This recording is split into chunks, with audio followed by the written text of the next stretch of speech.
Cédric, Oui, Franck. aujourd'hui, on parle de l'apocalypse. Putain, génial. On va parler de Marvel, de l'âge de l'apocalypse. Ça va être bien. Non, c'est pas ça. Non. Bah, on fait comme la semaine dernière. On va parler de DC, donc on va parler de Darkseid, les New Gods. Non, rien à voir. Bah, on parle de quoi alors? Cédric, Oui. aujourd'hui, on parle de ça.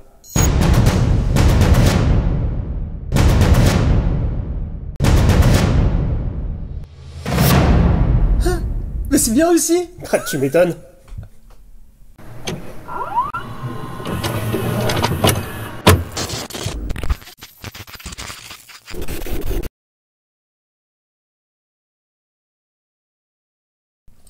Bonjour et bienvenue pour un nouvel épisode du podcast anonyme. Et maintenant, Franck va nous parler d'Apocalypse World. Bonjour à toutes et à tous.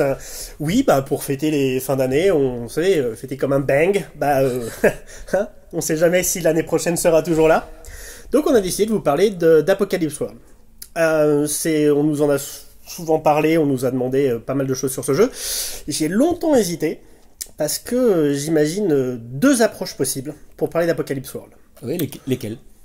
Une approche factuelle, objective, limite journalistique, qui donne les pour et les contre, ou je donne réellement mon avis, façon podcast anonyme, ceux qui se rappellent de la vidéo DD5. On y va. Alors, Apocalypse World. Un jeu écrit, réalisé, produit, illustré de, pour et par Vincent Baker. Vous pouvez sentir tout l'amour que j'ai pour cet auteur de jeu. Que je trouve un petit peu imbu de sa personne, ce qui se ressent dans ses écrits.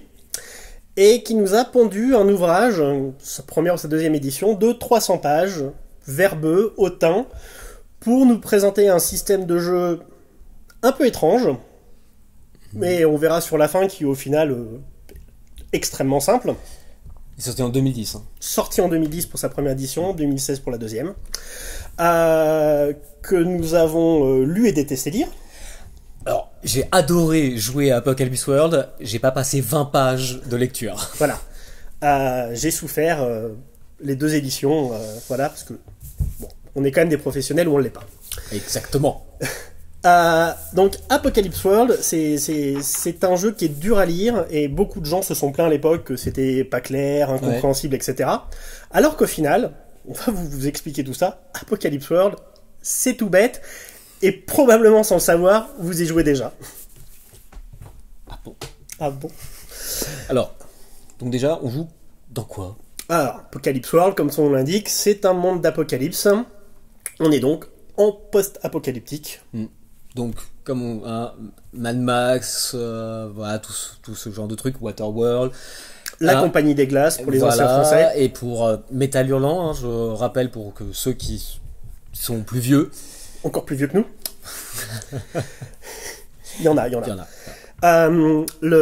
On est dans un monde post-apocalyptique, mais sans précision plus que ça. D'accord. Puisque le but du jeu d'Apocalypse World, c'est que les joueurs et le maître de jeu créent leur univers.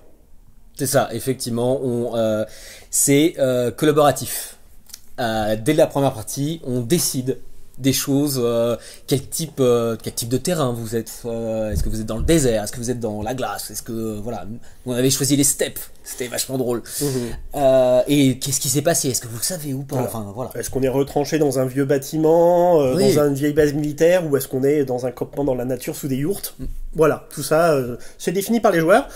Le système se soucie pas trop de ce genre de détails de réalisme, parce que on a un niveau d'abstraction, et surtout, parce qu'au final, le système se soucie pas tant de l'action des personnages que de leurs répercussions. C'est ça. En fait, le système est basé sur l'histoire. L'important, c'est le drama, l'histoire, avancer l'histoire, il se crée des choses, et les relations entre les personnages joueurs et les personnages non joueurs. Voilà. Et pour ça, les personnages vont jouer des choses très simples, des archétypes. Voilà. Les archétypes sont définis chacun par un playbook. Donc, c'est un peu une classe de personnages pour les gens qui font du Donjons et Dragons. Sauf que ça va quand même vraiment au-delà de ça. Ouais, un playbook, c'est vous avez donc toutes les informations et tout, mais vous avez surtout donc par rapport à l'archétype toutes les manœuvres que vous pouvez faire. Alors, les manœuvres qui sont communes à tout le monde. En fait, en gros, toutes les actions que vous pouvez faire avec votre personnage sont marquées sur votre playbook. Comme ça, moi, vous savez quel jet c'est, quel cara c'est. Et vraiment, au moins, tout est là. Il y a plus, le master n'a pas besoin de vous les expliquer. Voilà. Vous avez votre playbook, vous avez toutes les règles du jeu qui concernent votre personnage. Donc le jeu se joue sous forme de manœuvres. La plupart du temps, les joueurs vont dire ce qu'ils font. Et au bout d'un moment, le maître de jeu va dire ah bah ça c'est une manœuvre spécifique. C'est celle-ci, voilà. Et souvent le joueur va lancer des dés. 2d6. 2d6. Auquel on va rajouter un petit bonus, peut-être, ou malus, très faible. C'est ça. C'est au moins 2d6. Et globalement, si vous faites 6 ou moins, c'est pas bon. Si vous faites entre 7 et 9, c'est pas trop mal, mais il va y avoir des répercussions quand même. Et 10 ou plus au total, c'est réussi, avec des répercussions souvent positives, voilà. Mais on sait jamais. Mais voilà, ça peut être des répercussions à double tranchant pour la suite de l'histoire. Pour la suite de l'histoire. Et même les échecs ne sont pas des fumbles. Bonjour, je vais m'embrocher sur mon épée. Non, ça va être quand même... Vous allez peut-être réussir quand même, ça dépend.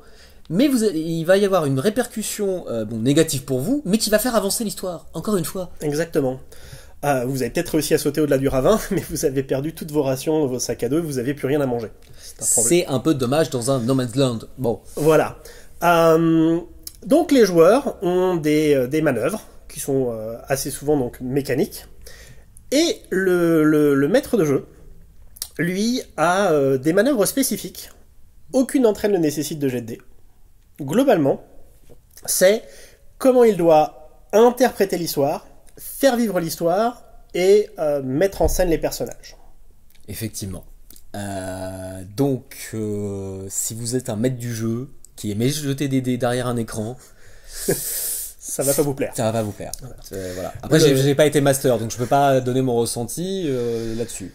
Les premières manœuvres qui sont importantes pour le maître de jeu, qui sont explicitées, c'est soyez fan des personnages de vos joueurs.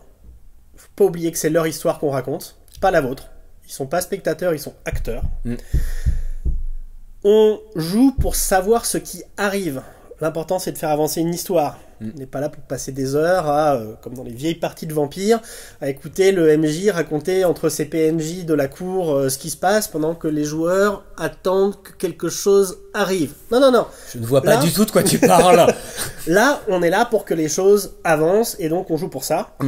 Et l'échec est source d'histoire et non pas de frustration. Voilà. Ce qui, à mon sens, est une bonne chose. C'est une bonne chose. Et au final, ce sont des choses qui sont extrêmement basiques, extrêmement logiques.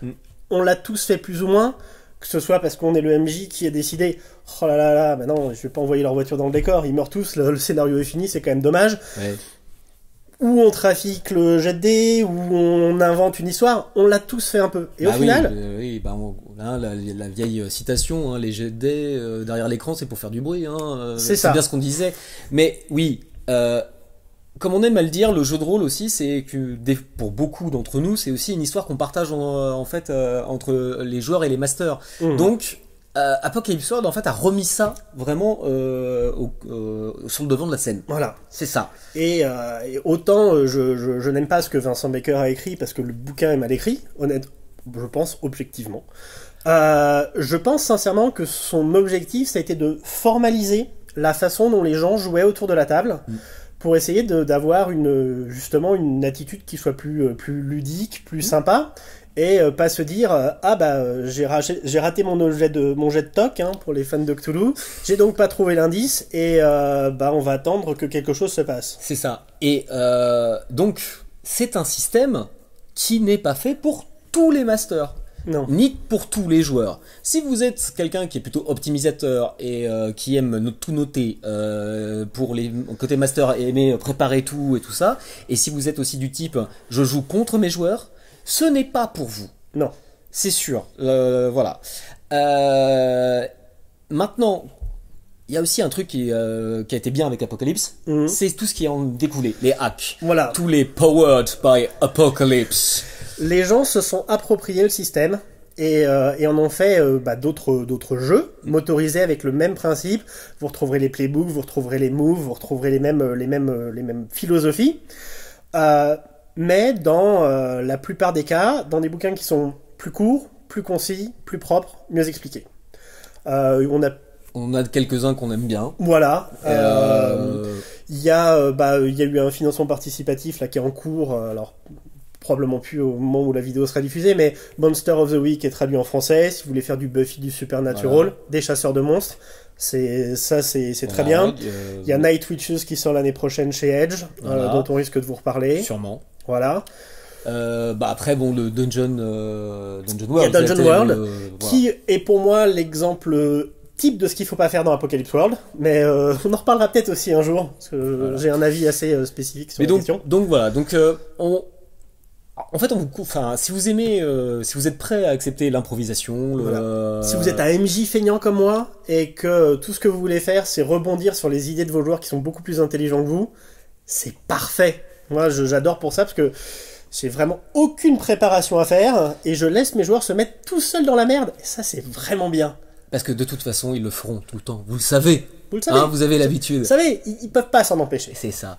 Et donc, vraiment, on vous le conseille parce que vous voyez, je suis un peu aussi feignant comme Franck. Donc, mais voilà, on a le petit souci, c'est la lecture du système de base d'Apocalypse World, vraiment le premier de Vincent Baker. On a du mal à le lire. Moi, ça m'a repoussé, ça m'a éloigné d'Apocalypse World pendant très longtemps, alors que c'est vraiment dommage. Mais voilà. Et donc, heureusement qu'il y a eu les hacks qui ont bien fait. Donc, vous pouvez y aller, mais maintenant vous le savez. Voilà. Donc, l'Apocalypse, c'est bon pour vous.